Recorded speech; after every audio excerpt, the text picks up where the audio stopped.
స్వచ్ఛమైన నాణ్యమైన గౌదర్పార్ పూజా ఉత్పత్తులు www.gaudarpar.com ద్వారా ఆన్లైన్ లో ఆర్డర్ చేయండి. మీ ఇంటిని దేవాలయంగా మార్చుకోండి. రమగారు, మనము ప్రతి స్టోరీలో పిల్లలకి సంబంధించి ఒక నీతి కథ మాట్లాడుకుంటూ ఉంటాం.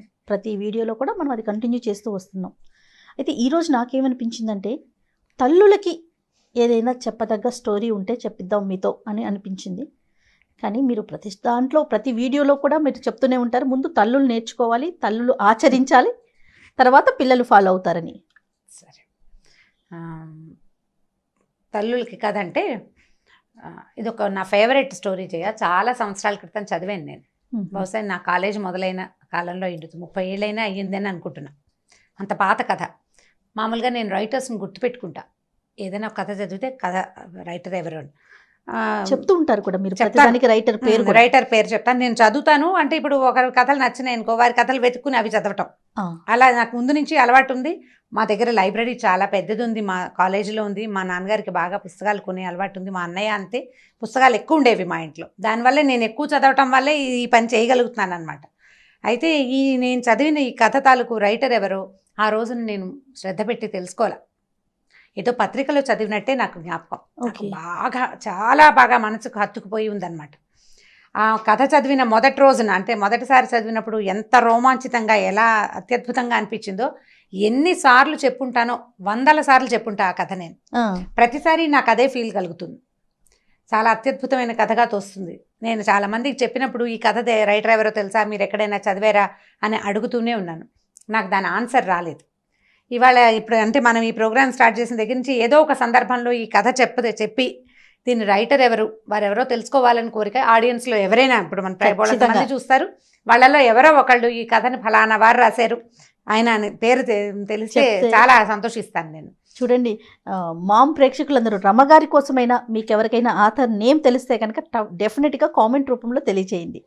అయితే వీరు రాసిన కథ అప్పుడు నేను చదివిన దానికి, ఇప్పుడు నేను చాలా సంవత్సరాల నుంచి ఆ కథ అప్పుడప్పుడు రకరకాల సందర్భాల్లో చెప్తున్నాను. కొంత డీటెయిలింగ్లో చిన్న మార్పులు ఉండొచ్చు. కథను జనరల్గా మనం ఓన్ చేసుకుంటాం. మామూలుగా నేను చదివిన కథలు ఎలా చదివాను యథాతథంగా అలా మనం చెప్పం కదా, చిన్నప్పుడు మార్పులు వస్తాయి. ఫ్రేమ్ మాత్రం, అంటే స్టోరీ ఫ్రేమ్ మాత్రం అదే ఫ్రేమ్. అయితే ఇది ఒక 200 ఏళ్ల నాటి కథ అనుకుందాం, అలా అయ్యుండొచ్చు అనిపిస్తోంది. అంటే ఆ కథ చెప్పిన సందర్భం దీన్ని బట్టి. అప్పట్లోనట ఒక గాజుల వ్యాపారి ఉండేవాడు. ఓకే. ఈ గాజుల వ్యాపారి అంటే ఇప్పుడు మామూలుగా మనం షాప్కి వెళ్ళి కొనుక్కుంటున్నాం. ఒక 20-30 ఏళ్ళ నాడు, 10-15 ఏళ్ల నాడు, ఇప్పుడు కూడా మరి పల్లెటూళ్ళల్లో కనపడుతుందేమో, గాజుల మలారం అనేవాళ్ళు. మలారం దింపటం అనేది ఒక ప్రోగ్రాం కింద ఉండేదన్నమాట. ఈ గాజులు వాళ్ళు ఏం చేసేవాళ్ళు అంటే, ఒక పెద్ద మూటలో ఒక గాజుల పెట్టెలు పెట్టుకుని తీసుకొచ్చుకునేవారు. ఊళ్ళ వెంట తిరిగేవాళ్ళు. ఊళ్ళల్లో గాజులు వేయించుకోవటం అంటే ఇక్కడి నుంచి ఇక్కడ దాకా గాజులు దగ్గరగా వేసేవాళ్ళు. అంటే లూజ్గా ఉండే గాజులు తీసి పక్కన పెట్టే రకంవి కాదు, గాజులు ఉండాలి చేతి నిండా. అవి పూర్తిగా దాదాపుగా పోయినాక అప్పుడు మళ్ళీ కొత్త గాజులు ఎక్కించుకునేవాళ్ళు. ఎవరికి వాళ్ళు గాజులు వేసుకునే సిస్టమ్ పాతకాలంలో ఉండేది కాదు. ఈ గాజులు అతను వీళ్ళ చేయి పట్టుకుని నొక్కి దగ్గరగా ఉండే గాజులు వేసేవాళ్ళు. పని పాటలు చేసుకునేవాళ్ళు కదా, వదులుగా అటు ఇటు కదులుతున్న గాజులు పగిలిపోతాయి త్వరగా. మట్టి గాజులు వేసుకోవటం అంటే, ఇప్పుడు దగ్గరగా గుత్తంగా ఉన్నాయనుకో, చేతి నిండా ఉన్న గాజులు ఏ పని చేసినా పగలవు, చిన్నగా సవడి చేస్తూ ఉంటాయి. గాజుల చేత్తో అన్నం పెట్టడం అనేది ఒక ఏమనాలంటే రకరకాల సేయింగ్స్లో గాజుల చేత్తో అన్నం పెట్టడం అనేది ఒక సేయింగ్.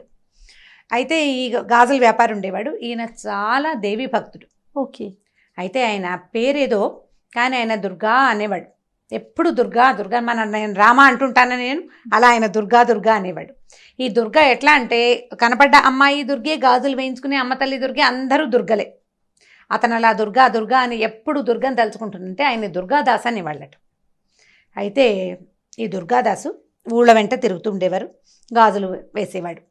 అయితే ఒకసారట ఆయన ఒక ఊరు నుంచి రెండో ఊరికి వెళ్ళాలంటే, అప్పుడు నడకదారులే కదా, అప్పుడు ఇలా ట్రాన్స్పోర్టేషన్ అవి ఉన్నవి కాదు. ఈ నడకదారిలో ఆయన వస్తూ ఉంటే ఒక చెరువు పక్క నుంచి వెళ్తున్నాడు. ఆ చెరువు గట్టున ఒక అమ్మాయి కనపడింది ఆయనకి.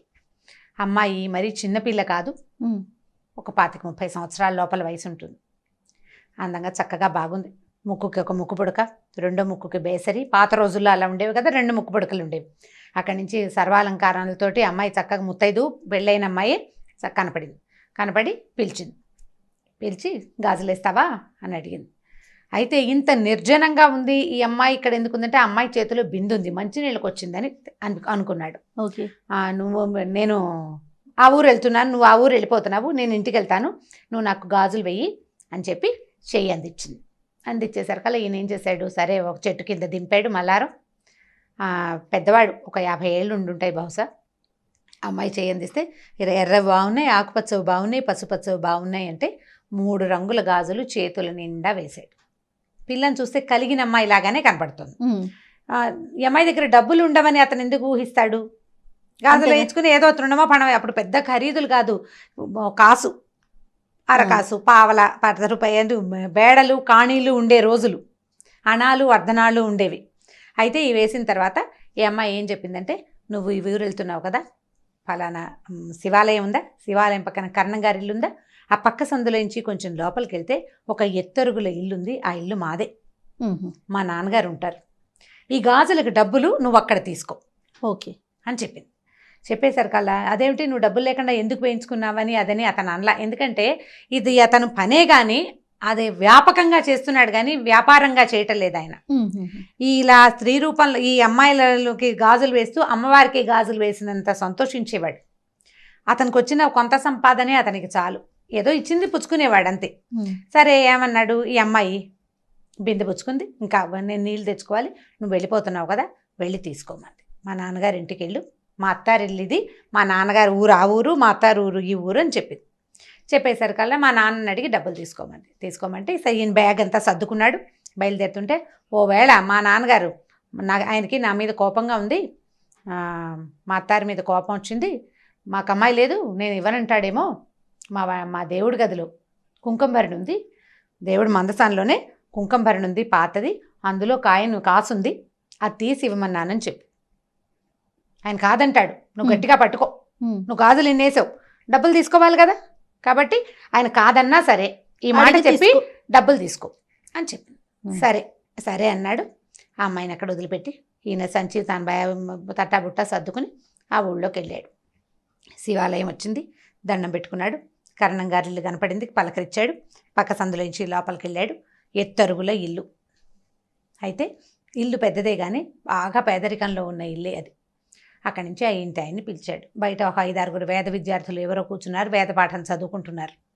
ఈ అమ్మాయి అన్ని కేకేశాడు, అయ్యా మీ అమ్మాయికి గాజులు వేసానండి చెరువు దగ్గర, డబ్బులు ఇప్పిస్తే వెళ్తానండి అన్నాడు. అమ్మాయా, ఎవరమ్మాయి, ఎవరింటికి వచ్చావు నువ్వు అని అడిగాడు. ఫలానా ఇల్లు ఇదే కదండి, ఆయన పేరు కూడా చెప్పింది. ఆ ఇల్లు ఆ పేరు తమరదే కదా అంటే నాదేను, ఫలానా ఇల్లు ఇలాగని చెప్పింది, గుర్తులు, నేను వచ్చాను, మీరు ఇలాగే అంటారని అమ్మాయి చెప్పింది కూడా, డబ్బులు ఇప్పించండి బాబు, లక్షణమైన బిడ్డ, అంత పిల్లని కాదనుకుంటారా అన్నాడు. మీకు తగదాలుంటే సొంత పిల్లని కాదనుకుంటారా ఎవరైనా అనేసరికి ఈయనకు అర్థం కాదు, పిల్లని కాదనుకోవటం ఏమిటయ్యా, నాకు అసలు ఆడపిల్లలే లేరు, అమ్మాయిలు లేరు నాకు అన్నాడు. అనేసరికల్లా భలేవారు మీరు ఇట్లాంటి మాట అంటారు, ఇంత మాట అన్నారు, అమ్మాయి చెప్పింది, ఇంత మాట అంటారా, ఎంత కోపం వస్తే మాత్రం, ఆడపిల్లని కాదనుకుంటే ఎలాగండి, తీసుకొచ్చి డబ్బులు ఇవ్వండి అన్నాడు. మెల్లిగా జనం చేరటం మొదలుపెట్టారు. గాజులు వాడు రావటం ఏమిటి, వీళ్ళింట్లో డబ్బులు అడగటం ఏమిటి, ఈ వేద విద్యార్థులు చదువు మానేసి వాళ్ళు నోటు తెచ్చుకుని చూస్తున్నారు ఏమిటో జరుగుతోందని. పల్లెటూరు కదా, కాస్త గట్టిగా మాటలు దొరలేసరికి 4 ఏళ్ళ వాళ్ళు చేరతారు, ఒక్కొక్కళ్ళు వింటున్నారు ఏమిటో సంభాషణ జరుగుతుందని.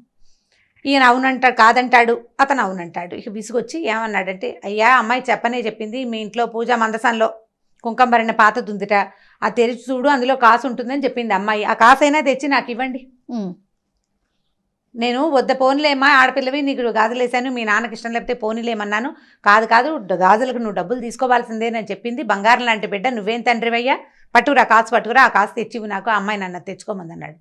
ఈయన తెల్లబోయాడు, మా ఇంట్లో దేవతా మందిరంలో అసలు కుంకుమ భరణి ఉండటం ఏమిటి, మా ఇంట్లో కుంకుమ భరణి లేదన్నాడు. ఆ భరణి ఏం లేదు మా మందసంలో, చెప్పింది చూడవయ్యా అనేసరికి సరే అందరూ అదేమిటి ఎందుకు చెప్తున్నాడు, దుర్గాదాస్ ఈ ఊళ్ళలో తిరిగేవాడే, చూడు అనేసి అన్నారు. చూడమన్నారు. దేవతా మండపంలోకి మందసం దగ్గరికి వెళ్ళాడు. అయితే వాళ్ళ అమ్మగారు, ఆయన తల్లి, ఈయనే కొంచెం పెద్దవాడు, ఓ 50 ఏళ్ళ పైనున్న ఆయన, ఆవిడ కడు వృద్ధురాలు, ఇంట్లో ఉంది పెద్ద ఆవిడకి జ్ఞాపకం వచ్చింది లీలగా, ఒక పాత కుంకుమ భరిణ వాళ్ళ దేవతా మందసంలో ఒక పక్కన చిన్న మీట లాంటిది, అది నొక్కితే అక్కడ ఒక కుంకుమ భరణలు అవి పెట్టుకునే, ఎందుకంటే పాత రోజుల్లో బీరువాలు అవి ఉండేవి కాదు కదా, ఈ దేవతా మందిరాల్లో, తర్వాత ఏమో పందిరి మంచాల లోపల అట్లా చిన్నవి అల్మర్లు ఉండేవి, వస్తువులు దాచుకోవడానికి. దొంగల భయాలు అవి ఉండేవి కదా. అయ్యా మన దగ్గర ఈ మీట నొక్కితే ఇది తెరవబడుతుంది అని చెప్పింది.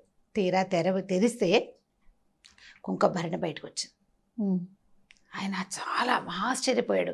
ఈ అమ్మాయి ఎవరు, ఈ గాజులు వాడేమిటి, మన ఇంట్లో ఉన్న మందసం ఇన్ని సంవత్సరాలు వచ్చింది, ఇంత వయసు వస్తే ఇందులో ఇలాంటిది ఉందని నాకు తెలియకుండా ఎవరో పిల్లకి రోడ్డు మీద ఎక్కడో దారిలో కనపడ్డ పిల్లకి తెలియటం ఏమిటి, మా అమ్మకి తెలిసిన సంగతి.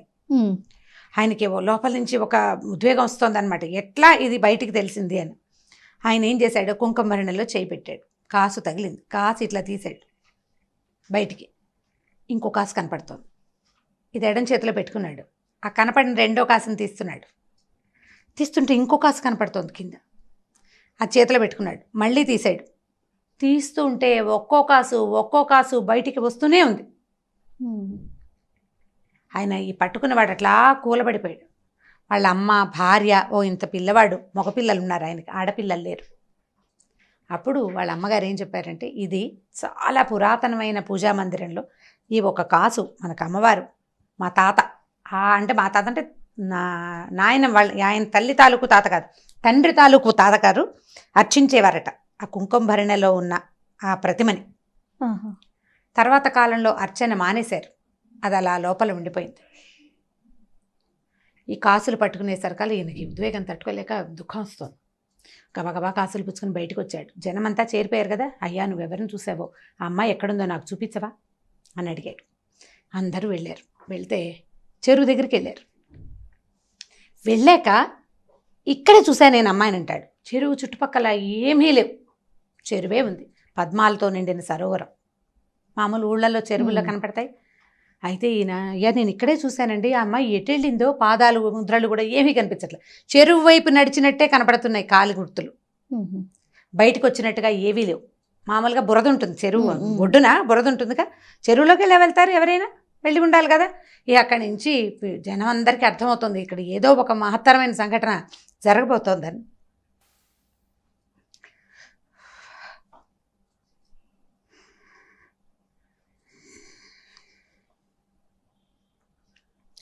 సరే దుర్గాదాసు పిలిచాడు.